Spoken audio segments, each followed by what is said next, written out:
প্রতিদিনের মতো সকালটা শুরু হয় আমার রান্নাঘরে। রান্নাঘরে সকালে উঠে আগে আমি নাস্তা করতে চলে যাই। কারণ আমি যেহেতু ঘরের নাস্তা খাই, দোকানের নাস্তা পছন্দ করি না। সেজন্য উঠে আগে মুখটা ধুয়ে রান্নাঘরে চলে যাই।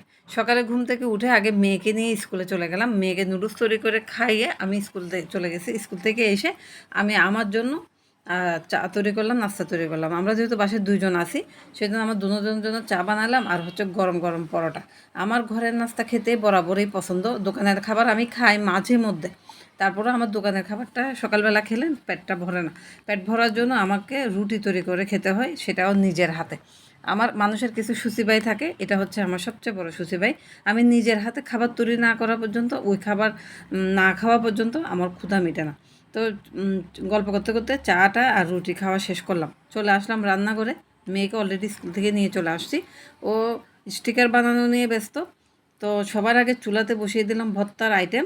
আর আমি আজকে পুরুল ভাজি করব। এটা এক এক দেশে এক একটা বলে, আমরা পুরুল বলি এটাকে, একটু মিষ্টি মিষ্টি লাগে। তারপরে আমি এটাকে সিলে নিচ্ছি। আর চুলার মধ্যে চাপা শুটকি দিয়ে আর কয়েক রকমের মরিচ দিয়ে আমি ভর্তা তৈরি করার জন্য বসাই দিছি, এটা সিদ্ধ হোক। আর পুরুলটা আসলে আনা হয়েছে কয়েকদিন হয়, আমি রান্না করি নাই, ফ্রিজে রেখে দিয়েছিলাম। তো আজকে এটাকে বের করে ভালো করে ছিলে নিচ্ছি। মনে মনে ভাবতেছি যে এটা দিয়ে কী কী তৈরি করা যায়। তো তরকারি ছিলতে ছিলতে আমার ভাবা শেষ। আজকে আমি সিদ্ধ খাবো আর হচ্ছে বুটের ডাল দিয়ে একটা রান্না করব। আমার কাছে কিন্তু বুটের ডাল দিয়ে মানে পুরুলটা খুবই ভালো লাগে। যারা যারা এখনও খান নাই তারা একবার হলেও খেয়ে দেখবেন। তারপরে সিদ্ধ চিংড়ি শুটকি দিয়ে এটা অসাধারণ লাগে। মাঝে মধ্যে তেল ছাড়া খাবার খাওয়া উচিত, শরীরের জন্য অনেক উপকার। তো সেই জন্য আমি কী করলাম, দুইটাকে দুই সাইজের করে কেটে নিছি। একটা ২টা দিয়ে আমি সিদ্ধ খাবো আর বাকি ৩টা দিয়ে আমি তরকারি রান্না করব। যেহেতু আমার ঘরের ২ জন মানুষের রুচি ২ জনের ২ রকম, সেই জন্য আমাকে ২ ভাবে তরকারিটা রান্না করতে হয়েছে। আমি আবার সিদ্ধ খেতে পারি, আবার আমার ঘরের মানুষ সিদ্ধ খেতে পারে না। এই তো বড় বড় সাইজগুলো হচ্ছে সিদ্ধ করার জন্য। তো আমি এটাকে আলাদা করে কেটে নিয়েছি।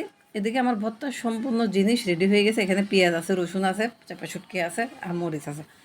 এখন চুলার মধ্যে একটু পানি দিয়ে দিলাম, একটু লবণ দিয়ে দিলাম, কাঁচামরিচ দিয়ে দিলাম, চিংড়ি শুটকি দিয়ে দিলাম, একটু করে পেঁয়াজ দিয়ে দিলাম একটু হলুদের গুঁড়া। যেহেতু আমরা বাঙালি, আমাদের কালারফুল জিনিস খেতে পছন্দ। তো এই আমার সিদ্ধটা হয়ে গেছে, দেওয়ার সাথে সাথে হয়ে যায়, বেশিক্ষণ লাগে না। তারপর চুলাতে ওটা নামিয়ে আমি আবার চুলার মধ্যে তেল দিয়ে দিলাম, একটু পাঁচফোড়ন দিয়ে দিলাম। বুটের ডালটা আগে থেকে আমি কুকারে সিদ্ধ করে নিছি, ওটা মশলার মধ্যে দিয়ে কষিয়ে নিছি। তারপর পুরুলটা দিয়ে দিলাম, দিয়ে আমি এখানে একটু করে হাতে তৈরি করে মশলা দিয়ে দিলাম। এখন আমার ভর্তা বানানোর পালা। ভর্তাটা আমি বাটনার মধ্যে দিয়ে ভালো করে পিষে নিচ্ছি। তো হয়ে গেল আমার পুরুল দিয়ে ২ রকমের তরকারি আর হলো একটা ভর্তা।